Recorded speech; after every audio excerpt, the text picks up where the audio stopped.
I woke up this morning and had the only two troll comments. It's been so long since I had a couple decent troll comments, but this moron, Rodney Keister, who has a last name that's more or less an arsehole, says that I've changed my mind on this case about 50 times. What's my new story today? Block. Isn't a keister an arsehole? Oh, I'm going to kick you right in the keister, Rodney Keister. There's a new 7-minute video out this morning by CBC with this extended interview with old Daniel Martel. So are you thinking that the dogs will go in there and won't find anything? I know for 100% they won't find anything. So what do you make of the fact that they are bringing the cadaver dogs in? Well, I'm actually pretty happy about that because it's been about 3 months I've been asking for them, and it's just been delayed I guess till now. But I know things take time and dogs are hard to get. So what does this say to you? Because I mean, they are dogs searching for human remains. Well, I know that it's going to be really hard work now that there's so much vegetation in the woods, but I'm pretty happy that they're going to be able to do it. I even hope that they bring more than one dog if they have access to more than one dog.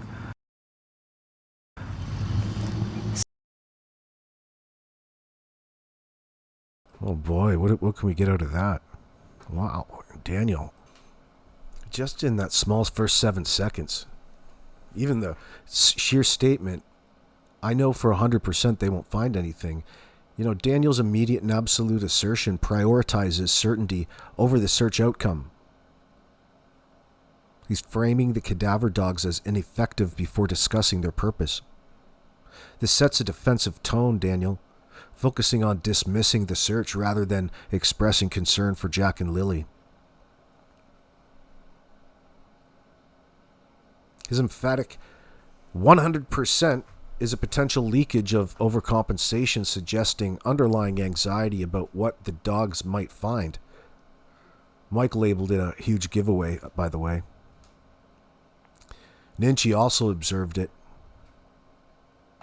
His head shake during this small statement.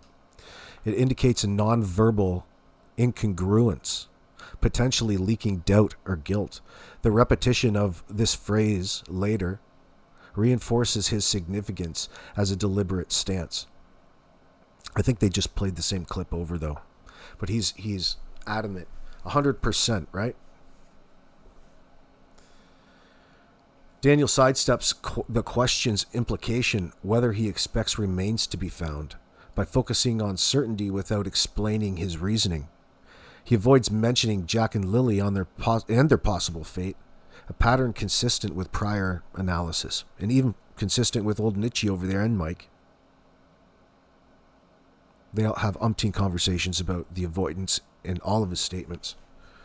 Well, not nearly all of them. I shouldn't generalize like that. The primary intention is to deflect suspicion by dismissing the search potential, possibly, to discourage scrutiny of areas near the property. That's aligning with Mike's view that Daniel's certainty is suspicious in a big forest. Nichi suggests that he's showing a bit of contempt towards the RCMP here. The over-assertion, the 100% statement is an over-assertion. It's a classic deception indicator, as it's implausible to predict a search's outcome with such certainty, especially given cadaver dogs' sensitivity to trace evidence. The contradiction with his advocacy for the dogs suggests he's crafting a narrative to appear cooperative while undermining the search's credibility. The lack of emotional reference to the children further supports deception, as a genuine concern would likely surface. The cadaver dog search is highly sensitive. Daniel's definitive tone and avoidance of emotional or substantive discussion indicate discomfort. His physical cues, like his head shake, his rigid posture, suggest fear of evidence discovery, possibly tied to the property or nearby areas like Big Beach Island, that Mike is bringing up over there now in his last. Make sure you go check them out. So the phrase, excuse my cold, the phrase 100% is linguistically aggressive, a hallmark of overcompensation in statement analysis, often used to shut down further questioning. Its repetition suggests a rehearsed talking point, Daniel, possibly prepared to counter anticipated scrutiny. The absence of qualifiers like I believe or I hope is unusual. And it's unusual for someone genuinely uncertain, hinting at specific knowledge or intent to mislead.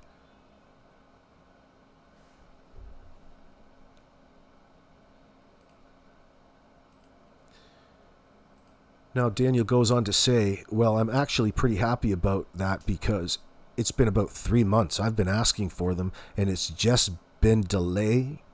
Well, delayed, I guess, till now. But I know things take time, and dogs are hard to get.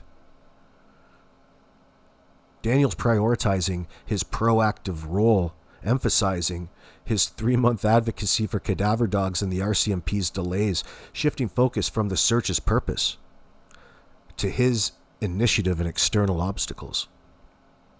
The stuttering, bean, and delayed, and and the qualifiers, I guess, and actually, leak discomfort or a rehearsed narrative.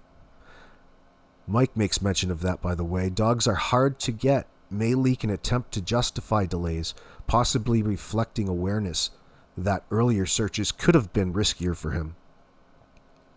This aligns with Nichi's view of Daniel's adapting behavior to avoid scrutiny. Yeah, he's been doing that every step of the way, Nichi. We talk about that quite often, doesn't he? About him having the need to be right there in adjusting the story to fit his little narrative. Daniel avoids addressing why cadaver dogs are needed in the first place. For example, the answer would be to search for remains, or what he expects them to find, focusing on logistics,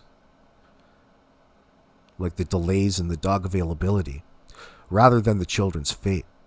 This sidesteps the emotional weight of the question, a pattern seen in prior analysis.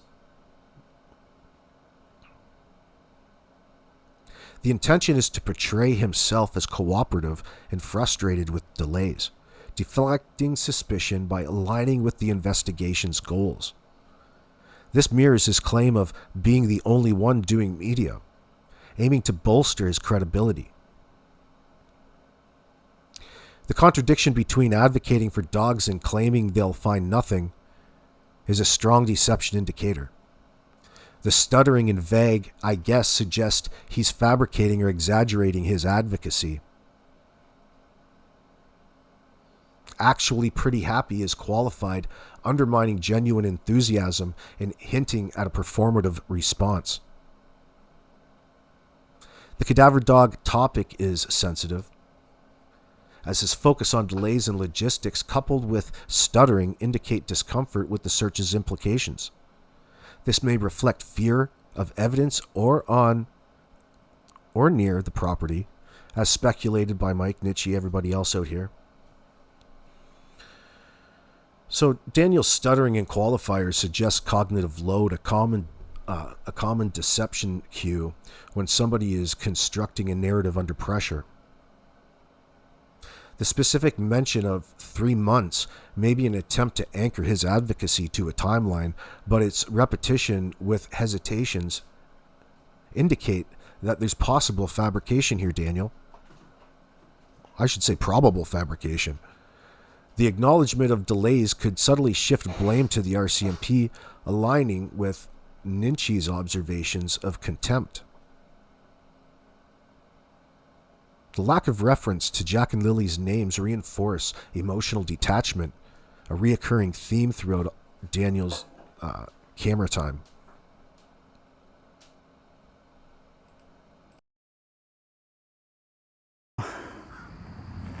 That it's going to be really hard work now that there's so much vegetation in the woods, but I'm pretty happy that they're going to be able to do it. I even hope that they bring more than one dog if they have access to more than one dog.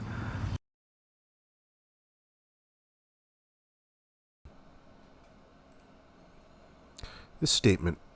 Well, I know that it's going to be really hard work now that there's so much vegetation in the woods, but I'm pretty happy that they're going to be able to do it. I even hope that they bring more than one dog. If they have access to more than one dog. I'll repeat that last part again. I even hope that they bring more than one dog if they have access to more than one dog.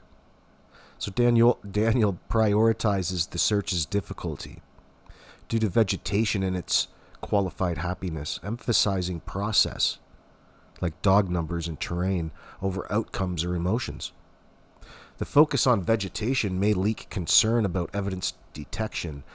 Mike speculated about this. Mike Damon. Mike speculated about remains in contact with vegetation. The repetition of I even hope and stuttering I leak insincerity or nervousness. Nichi, of course, noted this similar overcompensation. The mention of multiple dogs could inadvertently reveal a desire to ensure thoroughness, possibly to confirm no evidence remains.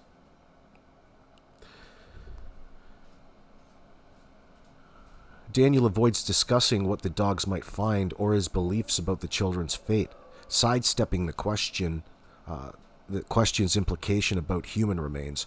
This aligns with Mike's critique of Daniel avoiding core issues. The intention is to appear supportive while subtly undermining the search by emphasizing environmental obstacles, possibly to lower expectations of a discovery. This is something Nichi brought up. The contradiction between happiness and certainty of no findings in the first statement is a deception indicator. The qualified pretty happy and repetitive I even hope suggest a rehearsed narrative. Mike brings this up plenty of times. The lack of emotional reference to the children further indicate detachment, a deceptive trait. The cadaver dog's search is a sensitivity area, as his focus on vegetation and qualified positivity combined with stuttering indicate discomfort with potential evidence discovery, possibly linked to water-related areas. Nichi brought that up as well, and so does Mike, of course. Going a little bit deeper, though, the vegetation emphasis may reflect specific knowledge of the search area's conditions, potentially where evidence was hidden or removed.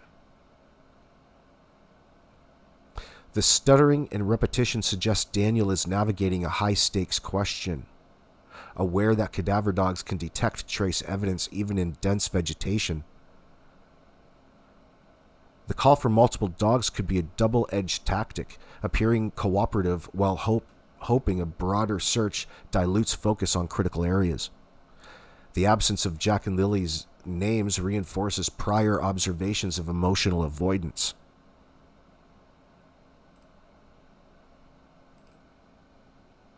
What do you hope this will bring?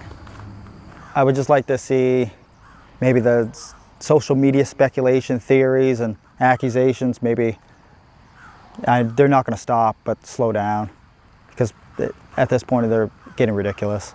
So are you thinking that the dogs will go in there and won't find?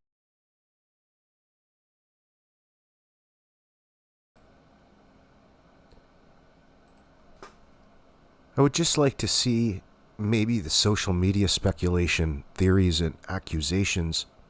Maybe they're not going to stop, but slow down, because at this point they're getting ridiculous. Daniel prioritizes reducing social media speculation, framing it as ridiculous, to focus on public perception rather than the search's outcome or the children's fate. The repeated maybe and minimization of accusations as ridiculous may leak frustration with scrutiny, possibly reflecting guilt or fear of exposure. This is something that Nichi notes. Daniel's victim playing, the lack of specific rebuttals to accusations, may leak an inability to counter them effectively. He avoids addressing the search's implications or specific accusations. For example, involvement in the disappearance, sidestepping to focus on external criticism, a pattern seen in prior analysis.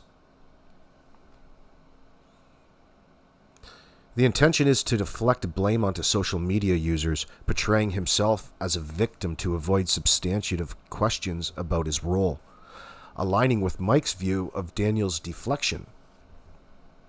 The minimization, such as the term ridiculous, without engaging with accusations suggests deception, as does the vague maybe indicating discomfort with specificity. Nichi's critique of Daniel avoiding direct denials applies here. Social media accusations are highly sensitive, as his defensive tone and focus on public behavior over the case's core issue indicate discomfort with scrutiny, possibly tied to specific allegations. Like, for example, the child unaliver. A little deeper insight. The use of ridiculous is a dismissive tactic, often employed to discredit critics without addressing their claims. A common deception strategy. The repetition of maybe suggests uncertainty or a desire to avoid commitment, potentially because Daniel fears engaging with specific accusations could reveal inconsistencies even more. This aligns with prior discussions of Daniel's narrative manipulation, where he shifts focus to external factors. The lack of reference to Jack and Lily's names continued the pattern of emotional detachment, noted by both Mike and Nichi.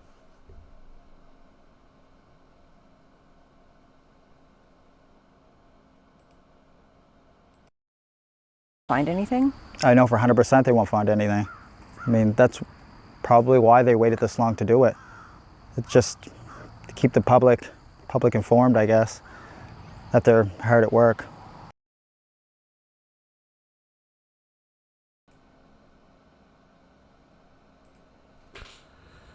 I know for 100% they won't find anything. I mean, that's probably why they waited this long to do it. It's just to keep the public informed, I guess, that they're hard at work. Daniel reiterates absolute certainty, prioritizing dismissal of the search's effectiveness and framing RCMP motives as performative. The repeated 100%, it's not repeated, it's just a clip that's doubled, but the dismissive to keep the public informed may leak contempt for the RCMP. This is something Nichi noted with nonverbal cues like a lip curl. The stuttering suggests cognitive load, potentially leaking nervousness about the search's outcome.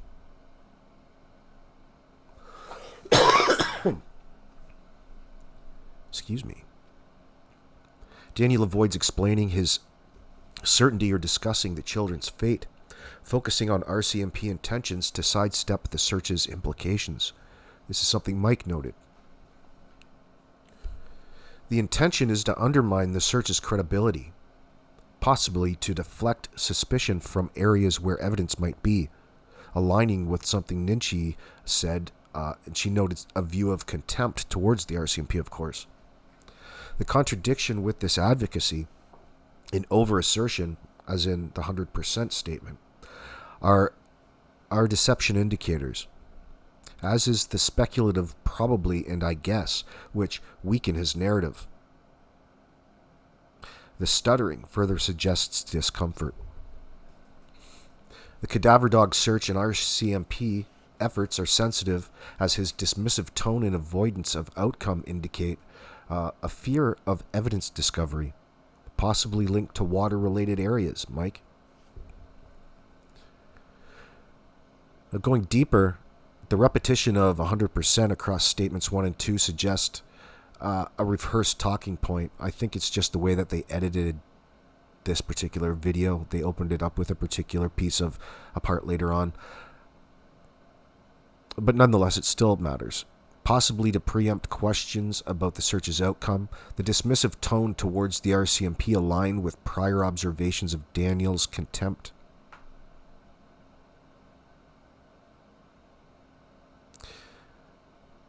Potentially reflecting fear that their hard work could uncover evidence.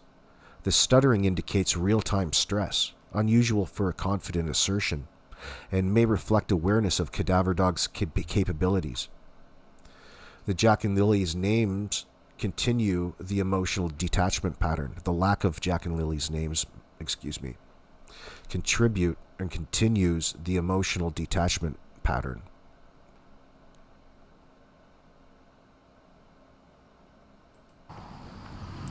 Do you think it will rule things out? Yeah, I think we'll rule a lot of things out. Rule out that the RCMP are, working hard, and there's no human remains on the property. Is there any?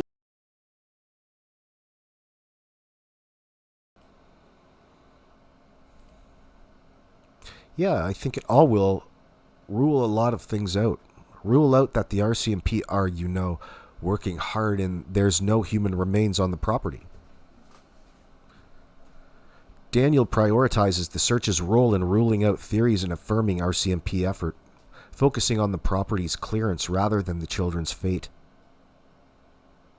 The specific mention of no human remains on the property may leak knowledge of the property's status.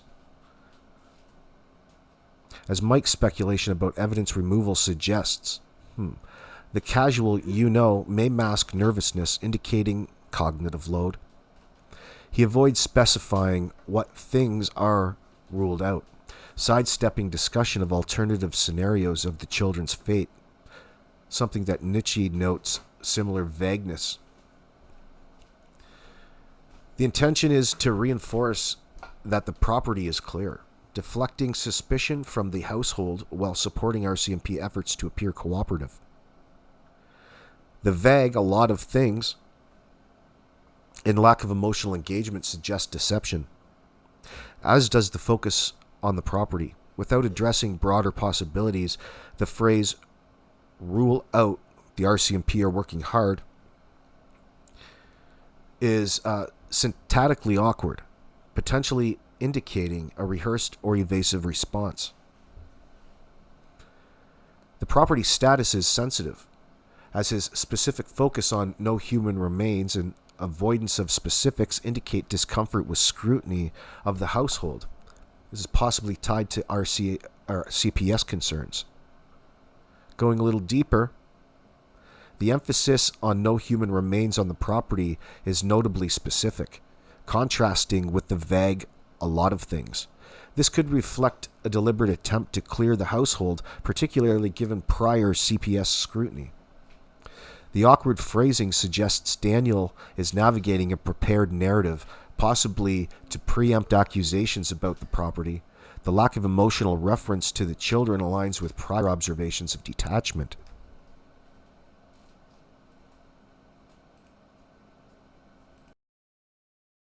Any piece of you that's preparing for the fact, what if they do find something? No, because I didn't do anything. I know Malaya didn't do anything. I know my mother didn't do anything. Those are 3 people on the property.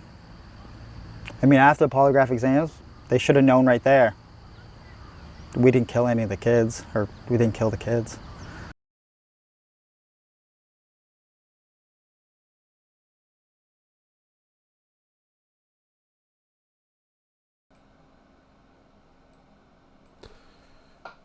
No, because I didn't do anything. I know Malaya didn't do anything. I know my mother didn't do anything. Those are 3 people on the property. I mean, after the polygraph exams, they should have known right there. We didn't unalive any of the kids, or we didn't unalive the kids. Daniel prioritizes denying involvement for himself, Malaya, and his mother, emphasizing polygraph results to bolster his innocence. The correction from any of the kids to the kids is significant leakage, suggesting a broader concern about other children, for example, Meadow, as prior discussions note CPS involvement. The reliance on polygraphs may leak overconfidence in their reliability despite their fallibility. He avoids addressing what might be found or alternative scenarios, focusing solely on denials without elaborating on the children's fate. The intention is to preempt accusations, using polygraphs to deflect suspicion from the household and assert innocence. The correction any of the kids to the kids is a deception indicator, as is the reliance on polygraphs, which are not conclusive. The lack of emotional depth in the denial, "we didn't unalive the kids," suggests a rehearsed response. This is something that Mike notes. Daniel's emotional minimization. The possibility of finding remains is highly sensitive, as his defensive tone, correction, and polygraph reliance indicate fear of incriminating evidence, possibly tied to the property or nearby areas.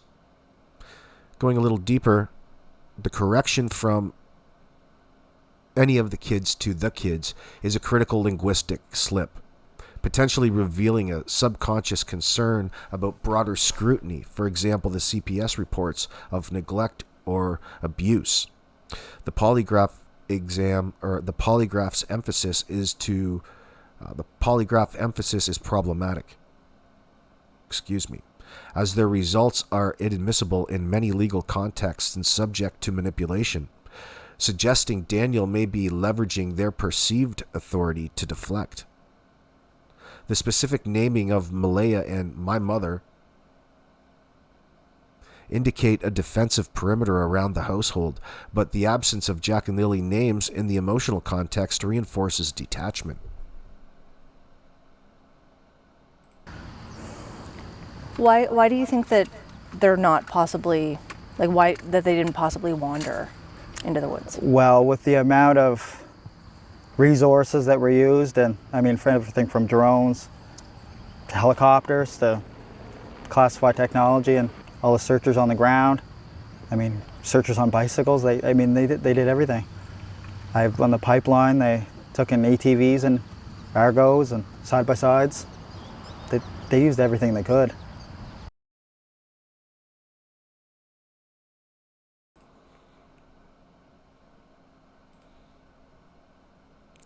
Well, with the amount of resources that were used, and I mean for everything from the drones to helicopters to classified technology and all of the searchers on the ground, I mean the searchers on bicycles, they did everything. On the pipeline, they took in ATVs and Argos and side-by-sides. They used everything they could. Daniel prioritizes the extensiveness of prior searches, emphasizing resources like the drones and helicopters, to argue the children didn't wander into the woods.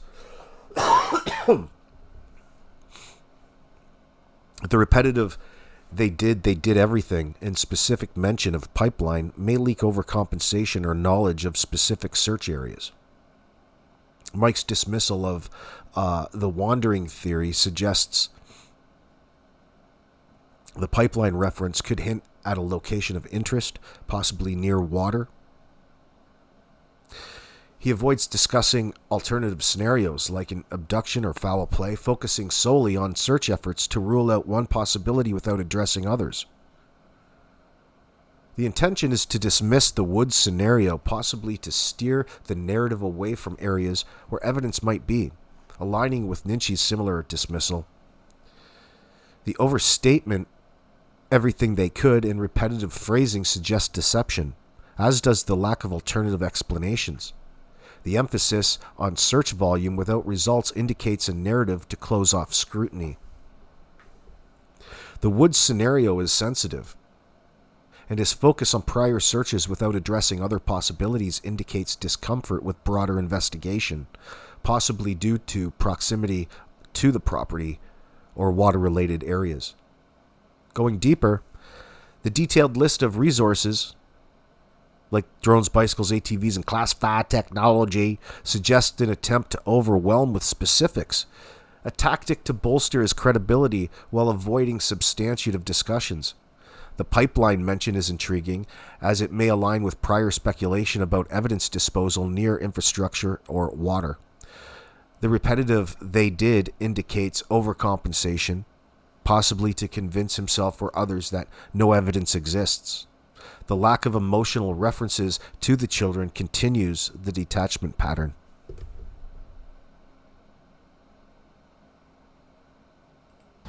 Tell me about what do you make at this point of the investigation of what RCMP have been doing or not doing? What's your stance on all of that? Well, I would like to go in for another whole round of polygraph exams. I mean, that would be, and maybe bring some new people in that are doing the polygraph exams. But I know they're hard at work. I mean, I've filled notebooks with just trying to help them find leads or give them any kind of small detail, answer as many questions as I can, or, you know, but I'm doing everything I can. I usually try to meet with them 3 times a week, and sometimes they're not around for that, or phone calls or texts, but whatever we can do. So I guess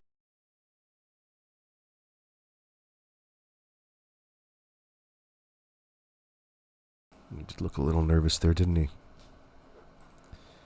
Well, I would like to go in for another whole round of polygraph exams. I mean, that would be, and maybe bring some new people in that are doing the polygraph exams. But I know they're hard at work. I've filled notebooks with just trying to help them find leads, or give them any kind of small detail. Answer as many questions as I can, or but I'm doing everything I can. I usually try to meet with them 3 times a week, and sometimes they're not around for that, or phone calls or texts. But whatever we can do.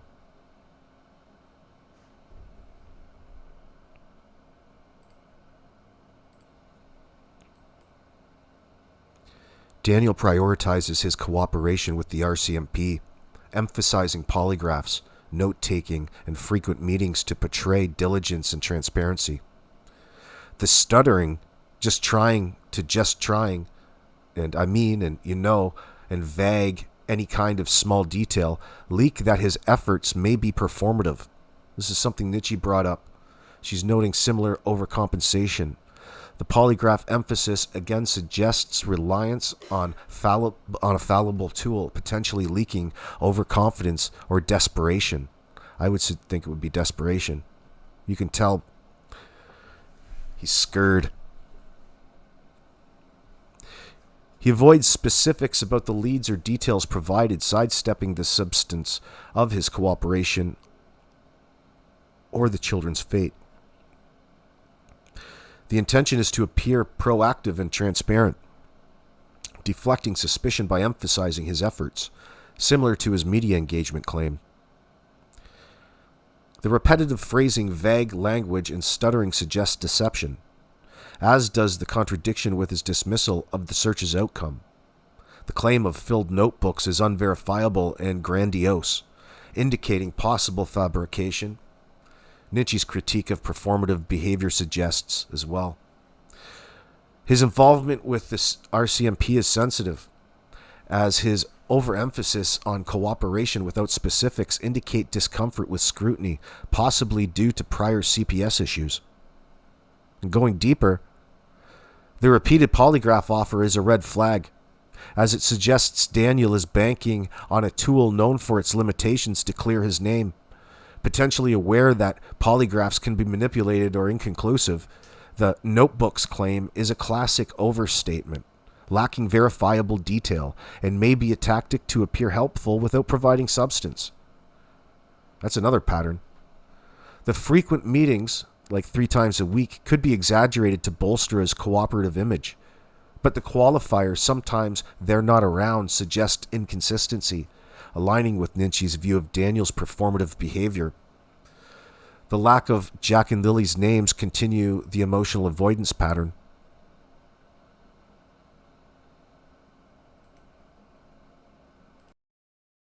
I guess to bring it back to the cadaver dogs, since you've been asking for it for so long, I guess, you don't have any information on how that will happen? No, I don't even know where quite they're going to start searching, or what they're going to do. Are they going to expand out onto the properties? The property there is fairly small. It's only 2 acres.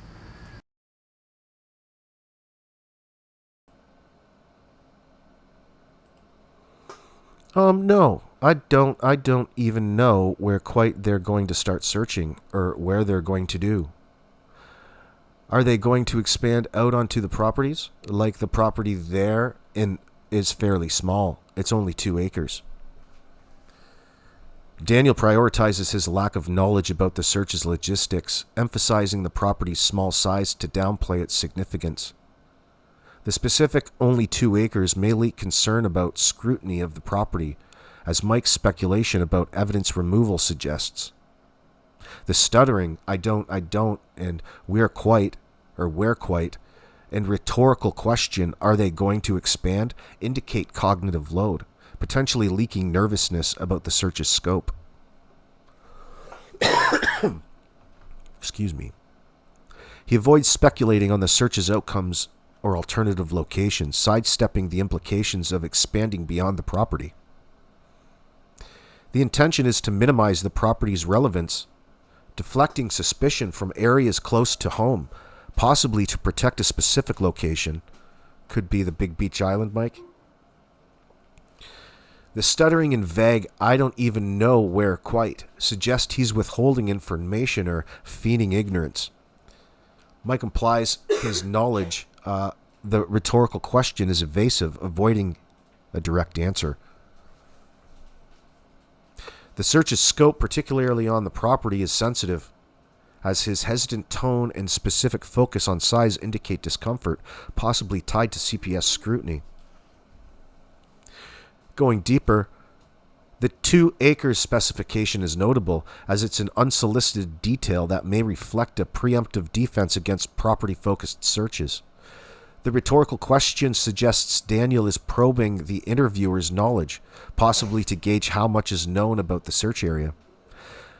The stuttering indicates real-time stress, potentially because the property or nearby areas, example water-related, are critical to the case. The lack of emotional reference to the children reinforces detachment. So, Yeah. Will it be the whole 8.5 that they searched yeah, previously? I don't know. That's a lot. That's a lot. That would be quite a few. That'd be a couple weeks probably on foot doing that. Yeah. But I mean, if you look at the documents, and you know some of the other stuff RCMP has said or done, there's 70,000 drone photos that were taken during the search. That's a lot of photos. I mean, they had to review and do everything. So they would have found some kind of something there. Or even when they brought in classified technology, they scanned the whole area. They ever found a beaver and a coyote. That's all they found.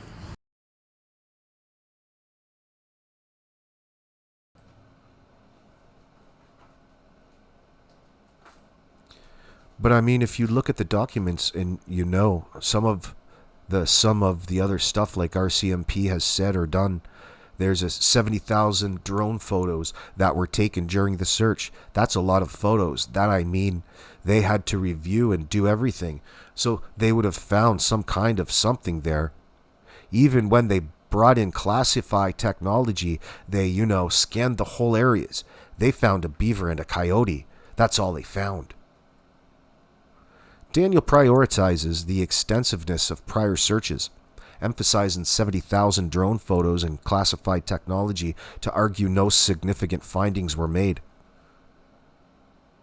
The specific beaver and a coyote may leak an attempt to trivialize search results, possibly to deflect from human remains, as Mike's vegetation concern suggests.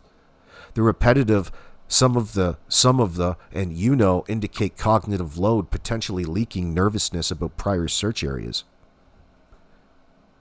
He avoids discussing what something could be or alternative scenarios, focusing on search volume to rule out findings without addressing the case's core issues. The intention is to reinforce that prior searches were thorough, suggesting no evidence exists to deflect suspicion from the area, possibly near water or the pipeline.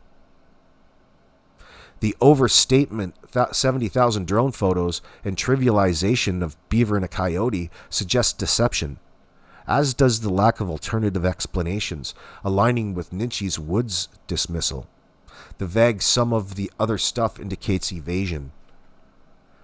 Prior search results are sensitive, as his focus on their failure without addressing alternatives indicate discomfort with ongoing scrutiny.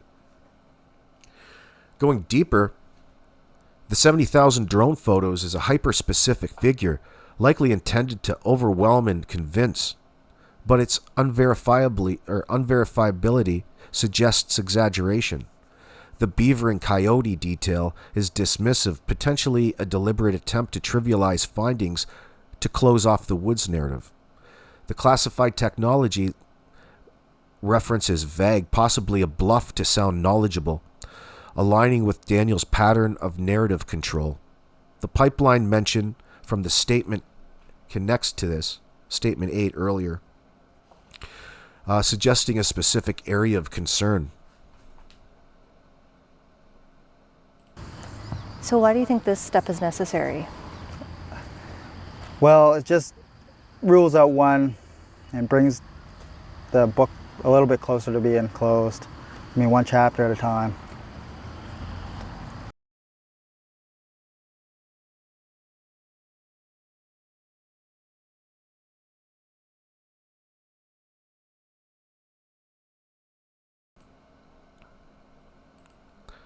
Well, it just rules out one and brings the book a little bit closer to being closed. I mean, one chapter at a time. Daniel's prioritizing the search as a step towards obscure, using metaphorical book to focus on process rather than an outcome. The phrase closer to being closed may leak a belief that the case is unlikely to yield answers, potentially reflecting knowledge of the outcome. As Mike suggests, the vague rules out one may leak reluctance to specify what's being dismissed. He avoids defining, Daniel that is, what one is or discussing the children's fate, sidestepping emotional or investigative implications.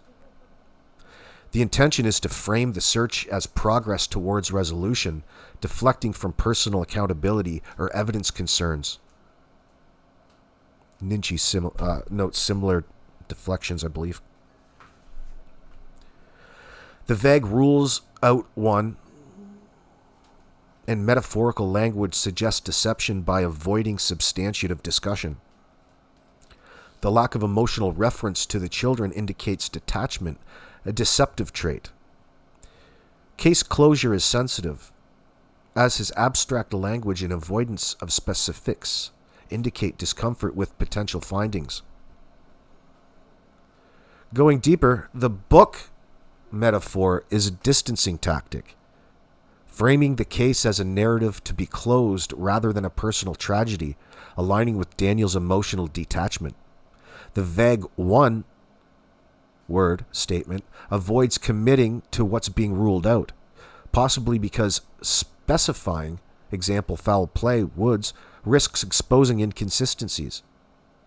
The metaphor suggests a resigned acceptance, potentially leaking belief that the children won't be found alive. How have you been doing? Well, I'm not going to say I'm doing well, but doing better than I was at the start, I guess. It's physically exhausting, mentally exhausting, emotionally exhausting, but every day you wake up and it's a new day. New hope. And just keep going forward.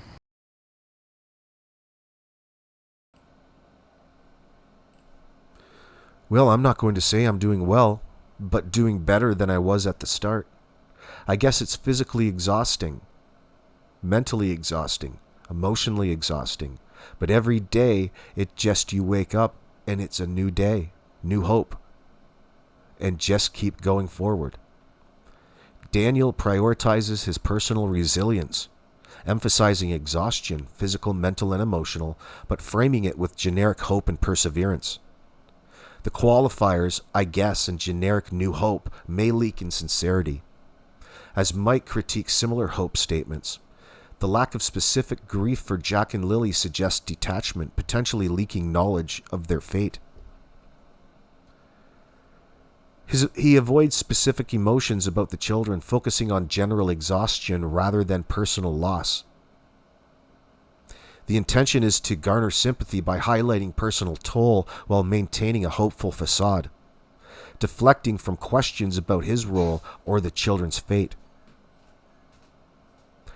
The vague reference to new hope and lack of child-specific grief suggests deception, as does the qualifier, I guess, indicating a rehearsed response. The generic keep going forward lacks emotional depth and a deceptive trait. His emotional state is sensitive, as the generic response and avoidance of child-specific grief indicate discomfort, possibly due to guilt or knowledge. Going deeper, the triplet of exhausting, physical, mental, and emotional is a rhetorical device to emphasize struggle, but its generality suggests a scripted response rather than genuine emotion. The term new hope phrase is cliche, Daniel, lacking the specificity expected from someone grieving missing children, aligning with Mike's critique of minimization. The absence of Jack and Lily's name is stark, reinforcing prior observations of detachment. Tell me about the toll, like what you were just mentioning earlier about social media. Yeah, social media has been quite a circus, we'll call it. But I can't control them, and they're free to judge. But maybe just use a little bit of this before they start typing, or use an AI for pictures. Interesting patterns here, isn't there, with him? It's like halfway through your sentence, you just start, just giving up, reserving to actually just telling her what you don't like about what's going on online in that sense. It's funny. Anyway, yeah, social media has become quite a circus, we'll call it.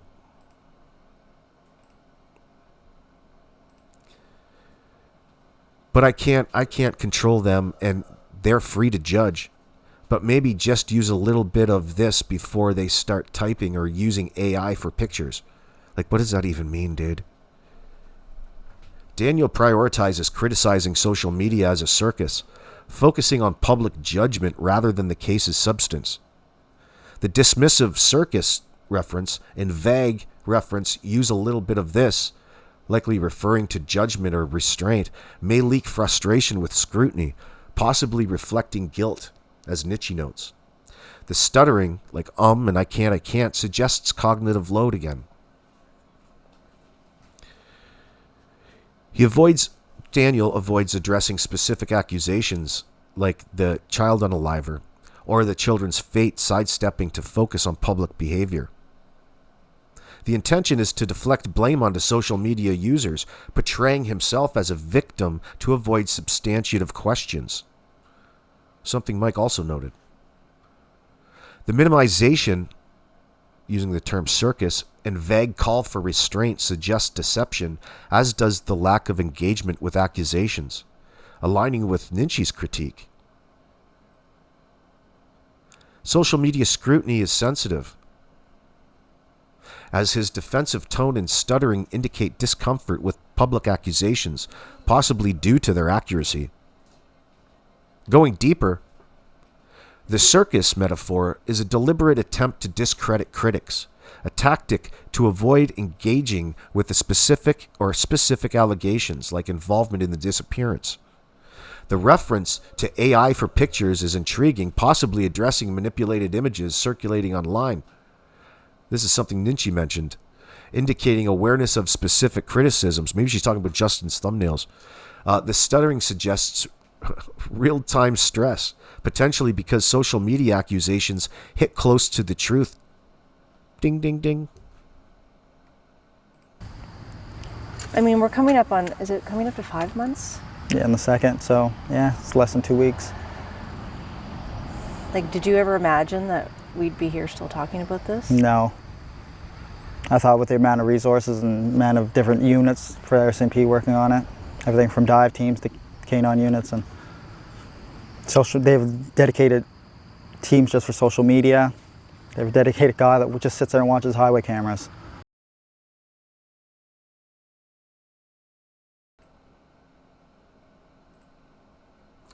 No, I thought with the amount of resources and men of all different units for S&P working on it. Everything from dive teams to canine units and social. They have dedicated teams just for social media. Shout out. They have a dedicated guy that just sits there and watches highway cameras. Give me that job. Daniel prioritizes the extensive resource used, emphasizing RCMP efforts like the dive teams, canine units, social media teams, to suggest the case should be resolved. The specific mention of dive teams and highway cameras may leak concern about water-related or travel-related evidence. This is as Mike's Big Beach Island speculation suggests. The dedicated guy detail is oddly specific, potentially leaking knowledge of investigative focus.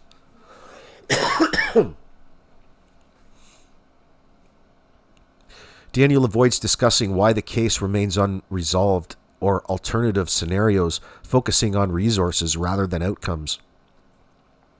The intention is to highlight RCMP thoroughness to imply no evidence exists, deflecting from personal accountability is something that Nichi also noted.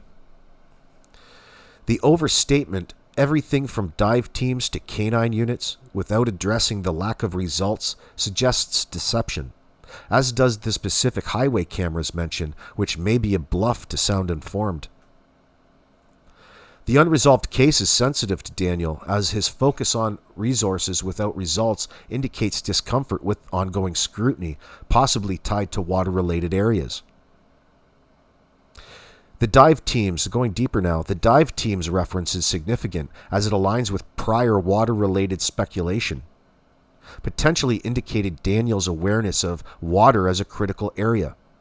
The highway cameras detail is unusual, possibly a fabricated or exaggerated claim to bolster credibility, but it could reflect concern about surveillance capturing his movements. The lack of emotional reference to the children continues the detachment pattern. So, what's it been like for you now that we're back to September, school's back, and seeing the school bus go by every day? Yeah, no, it's hard. There's quite a few school buses that go by, and there's a lot of kids in the area I see, and it's sad. It's not just sad for Jack and Lily, but it's sad for everybody who knew Jack and Lily. They had friends, went to school, and it's just, they had teachers that seen them every day, and it's just hard on everybody. I know we ask you.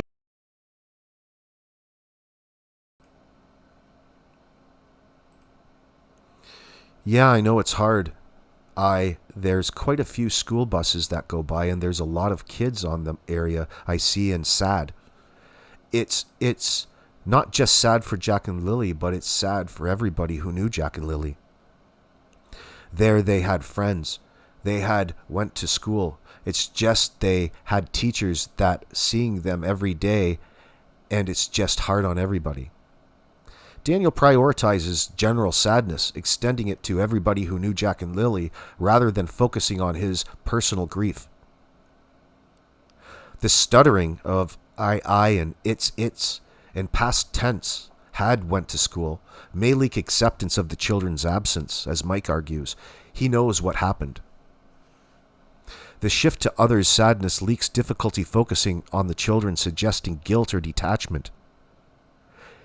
Daniel avoids personal emotions about Jack and Lily, sidestepping the specific question about school buses to generalize sadness. The intention is to deflect from personal accountability, projecting sadness onto others to avoid scrutiny of his feelings. The minimization, sad, and shift to others' feelings are deception indicators, as is the stuttering in past tense.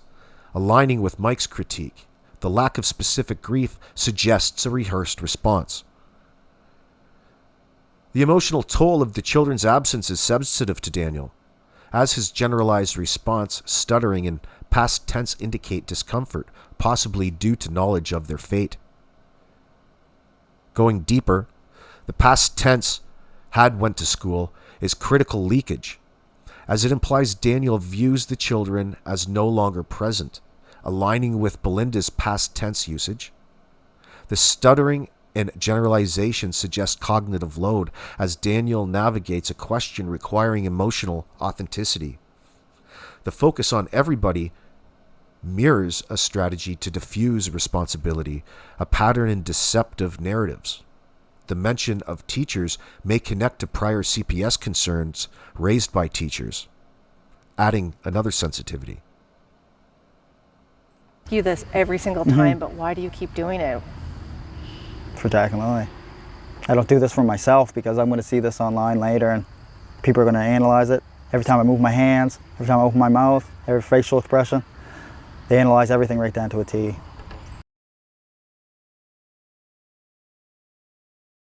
Yeah, that's right. For Jack and Lily, I don't do this for myself because I'm going to see this online later and people are going to analyze it. Every time I move my hands, every time I open my mouth, every facial expression, they analyze everything right down to a T. Shout out. Thanks, Daniel. Daniel prioritizes his media engagement as altruistic for Jack and Lily, emphasizing public scrutiny to frame himself as a victim of analysis. The focus on being analyzed, right down to a T, leaks acute awareness of deception scrutiny. As Mike notes, this may reflect fear of being exposed, particularly given his nonverbal cues. He avoids discussing his motives or the case's progress, sidestepping to focus on external analysis rather than substantive issues. The intention is to portray media efforts as selfless while deflecting scrutiny by highlighting public judgment, aligning with Nichi's view of victim playing. The claim of doing it for Jack and Lily lacks emotional depth, Daniel, suggesting deception, as does the exaggeration of scrutiny, like every facial expression. The lack of case-specific details indicates evasion. Public analysis is sensitive to Daniel, as his defensive tone and focus on scrutiny indicate discomfort, possibly due to accurate accusations, like being a child unaliver. Now, going deeper, the phrase right down to a T is a hyperbolic acknowledgement of statement analysis, suggesting Daniel is hyper-aware and observers like Mike and Nichi, myself, and others who scrutinize his language and behavior. This self-consciousness may drive his guarded responses as he anticipates dissection. The claim of altruism is undermined by the lack of emotional specificity, reinforcing detachment. The focus on scrutiny aligns with his social media complaints, indicating a consistent strategy to deflect. I know that. What would you like the public to know? I want the public to know if anyone has any information, just please come forward. Call the RCMP, call your local police department, call Crime Stoppers. Do you still think they're still alive? Yes, I hope so. I mean, that's all we have is hope.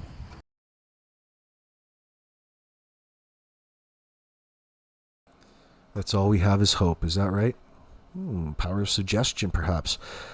Daniel prioritizes, actually, I'll repeat his statement. I want the public to know if anyone has any information, just please come forward. Call the RCMP, call your local police department, call Crime Stoppers. Yes, I hope so. I mean, that's all we have is hope. Well, Danny Boy prioritizes a generic call for information, followed by a qualified belief in the children's survival. I hope so, focusing on public action rather than personal belief. The hesitant yes, I hope so, and stuttering I leak doubt about their survival. As Mike argues, it's less reliable than a firm yes, I do. The phrase, that's all we have is hope, may leak resignation, aligning with Mike's view that Daniel knows what happened.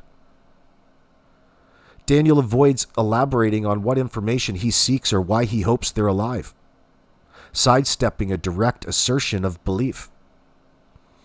The intention is to appear cooperative and hopeful, deflecting focus from his own actions or knowledge to public involvement, similar to his media engagement claims. The qualifiers, "I hope so," and generic call suggest deception, as the stuttering and lack of conviction indicate a rehearsed response. The absence of specific hope for Jack and Lily's return reinforces this detachment. The children's survival is sensitive, as his hesitant response, stuttering, and generic hope indicate discomfort, possibly due to knowledge of their fate. Now, going deeper, the stuttering and qualified "I hope so" are critical, as they contrast sharply with the expected conviction of a caregiver hoping for a positive outcome. The generic call for information mirrors statements by suspects in true crime cases who avoid specifics to maintain a safe narrative. The phrase, "that's all we have is hope," is a cliche, lacking the emotional weight expected after 5 months, suggesting Daniel may have accepted their absence, as Belinda's past tense usage also implies. All right. That's all of his statements in the 7 minutes, friends. What do you think? Let me know in the comments section below. We'll talk about it. Anything stand out to you? We're getting on an hour and 1 minute right now. Just to finalize things off with a little comprehensive synthesis, patterns across statements. There's consistent deception indicators. Daniel's statements exhibit reoccurring deception cues. Contradiction, advocacy versus certainty of no findings, over-assertion, like 100% statements, minimization, sad statements, stuttering, bin, I, lots of stuttering, and vague language, like a lot of things, he said it, some of the other stuff. These align with Mike's and Nichi's analysis, by the way. There's an emotional detachment. Daniel rarely references Jack and Lily by name in emotional context. Like he's focusing on process, like the searches or polygraphs, or external factors, like social media or the RCMP. This is also a pattern noted by Mike and Nichi. The past tense in statement 16, which was "had went to school," suggests acceptance of their absence, aligning with Belinda's language. And there's a real sense of narrative control. Daniel consistently steers the narrative towards his cooperation, prior search failures, or external criticism, avoiding substantive discussion of the children's fate, as seen in prior analysis as well.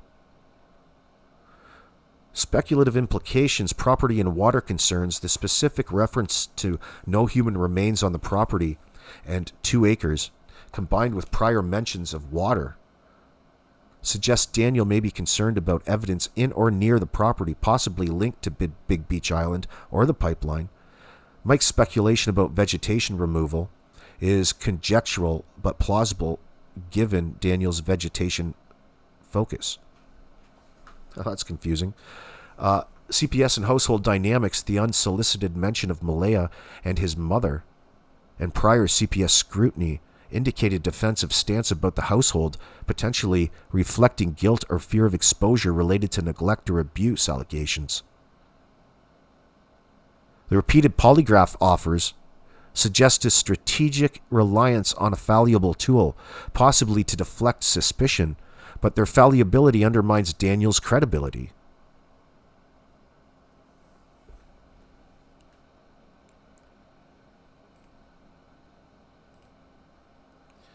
In conclusion, my friends, for this particular video, the deeper Plaids analysis of Daniel Martel's CBC interview statements reveals a consistent pattern of deception through contradictions, over-assertion, minimization, stuttering, and avoidance of substantive issues.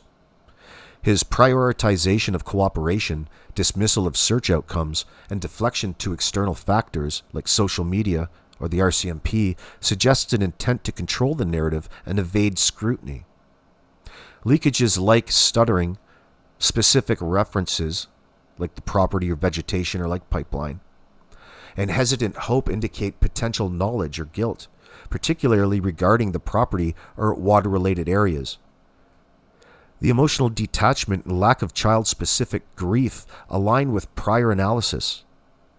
reinforcing suspicions of Daniel's involvement. However, speculative implications like evidence disposal require further evidence, as the linguistic and behavioral cues, while compelling, are not conclusive either. The analysis supports continued investigation into the property, water adjacent areas, and Daniel's household dynamics, particularly given the history with Children's Aid Society and his defensive postures. Now, please, guys, in the comments section below, leave a little something. What's on your mind? Thanks for joining. Peace.